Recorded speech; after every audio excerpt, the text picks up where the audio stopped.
2013 मध्ये सुशीलकुमार शिंदे यांनी भगवा दहशतवाद हा शब्द उच्चारला आणि त्याचा काँग्रेसला इतका फटका बसला की 12 वर्षांनंतरही त्यातून सावरणं कठीण जात आहे।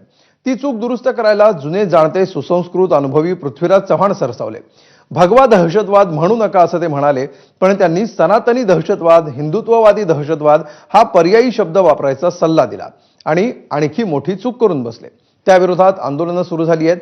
भगवा दहशतवाद शब्द वापरून सुशीलकुमार शिंदेंनी काँग्रेसच्या पायावर कुऱ्हाड मारून घेतली असेल, तर सनातनी हिंदुत्ववादी दहशतवाद शब्द वापरून पृथ्वीबाबांनी तोच पाय कुऱ्हाडीवर मारलाय का असा प्रश्न उपस्थित होतोय।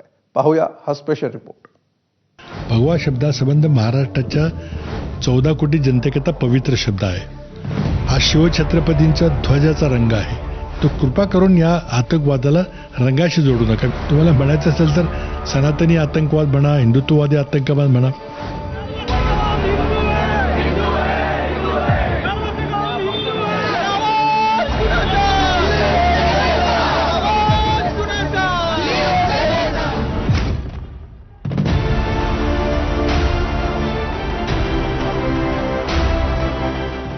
दोन 2008च्या मालेगाव बॉम्बस्फोटाचा निकाल लागला। सर्व आरोपी निर्दोष सुटले।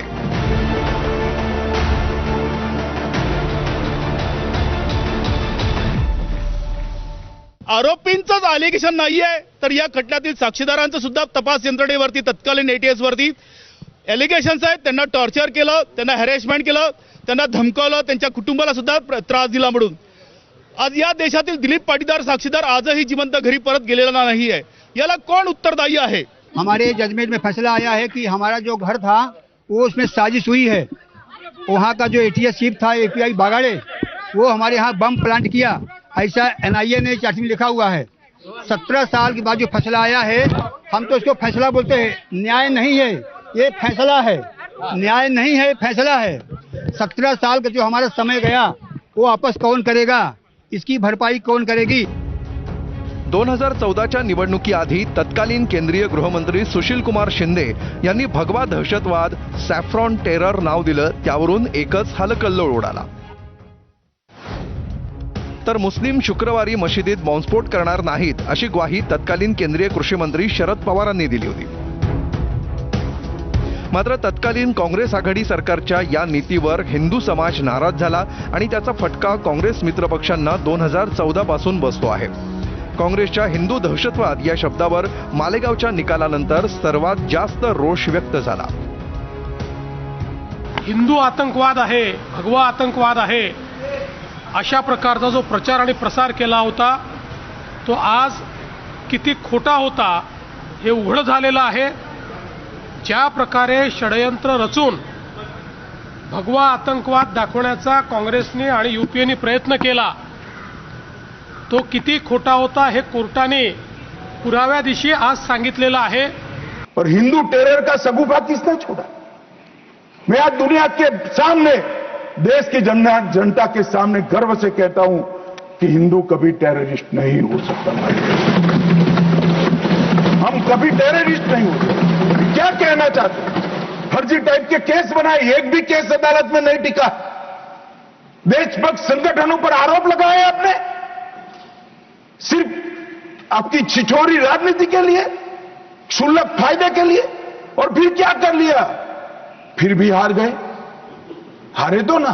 तत्कालीन जे राज्यकर्ते होते ते म्हणत होते की आतंकवाद आणि दहशतवादाला कुठलाही रंग नसतो, कुठलाही धर्म नसतो, पण याच लोकांनी मालेगाव ब्लास्टमध्ये सांगितलं की हा भगवा आतंकवाद आहे, भगवा दहशतवाद आहे आणि त्यामध्ये जे हिंदुत्ववादी लीडर होते त्या लीडर लोकांना जबरदस्ती या गुन्ह्यामध्ये गोवण्यासाठी, अटक करण्यासाठी जो दबाव निर्माण केला तपास यंत्रणांवर, हे अतिशय दुर्दैवी आहे।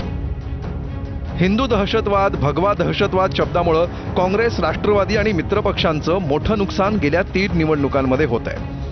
हे नुकसान भरून काढण्यासाठी काँग्रेसचे जुने जाणते सुसंस्कृत नेते माजी मुख्यमंत्री पृथ्वीराज चव्हाण सरसावले। भगवा टेरर म्हणू नका अशी भूमिका त्यांनी घेतली।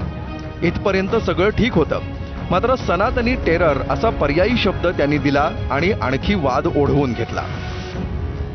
आता भगवा शब्द कृपा करून मी नम्र विनंती करतो, वापरू नका.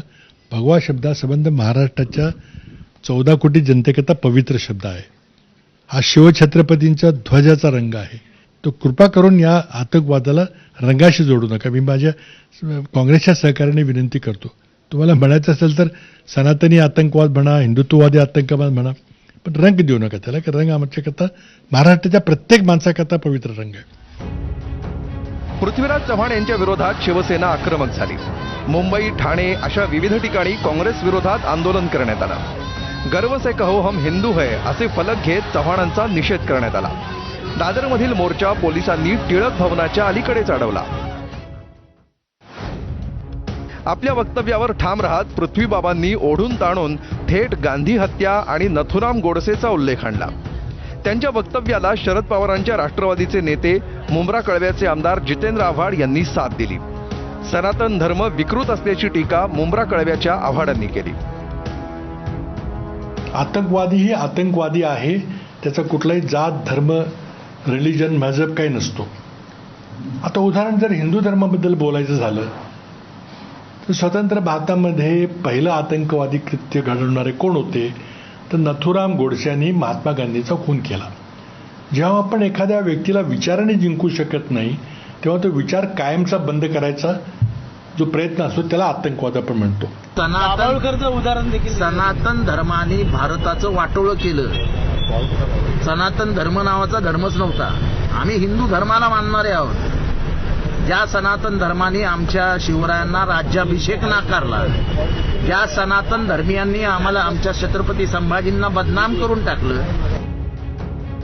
पृथ्वीराज चव्हाण यांच्या वक्तव्याचे गल्लीपासून दिल्लीपर्यंत पडसाद उमटले. काँग्रेसच्या या भूमिकेमुळे हिंदू काँग्रेसच्या विरोधात गेलाय.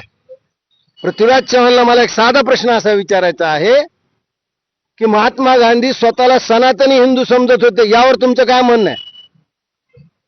ते अतिरेकी होते असं म्हणायचं का तुम्हाला?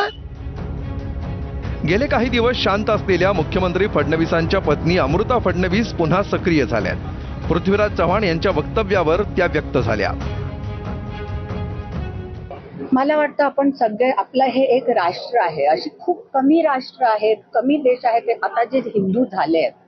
तुम्ही प्राण्यांची पण जे स्पीसीज जी एक्सटिंक्ट होत चालली आहे त्यांचं पण संवर्धन करता. इथे आपलं एक मात्र पाहायला गेलं तर हिंदू राष्ट्र आता राहत आहे. त्यात पण तुम्ही हिंदूजला टेररिस्ट म्हणाल, म्हणजे तुम्ही स्वतःच्या रिलिजनला सपोर्ट नाही करणार तर कोणाला सपोर्ट कराल मग? पृथ्वीराज चव्हाण सावरायला गेले, पण त्याऐवजी वाद आणखी वाढवून बसले. सनातन टेरर या शब्दाचा काँग्रेस आणि इंडिया आघाडीला उत्तर भारतात फटका बसला तर आश्चर्य वाटायला नको. ब्युरो रिपोर्ट, ABP माझा.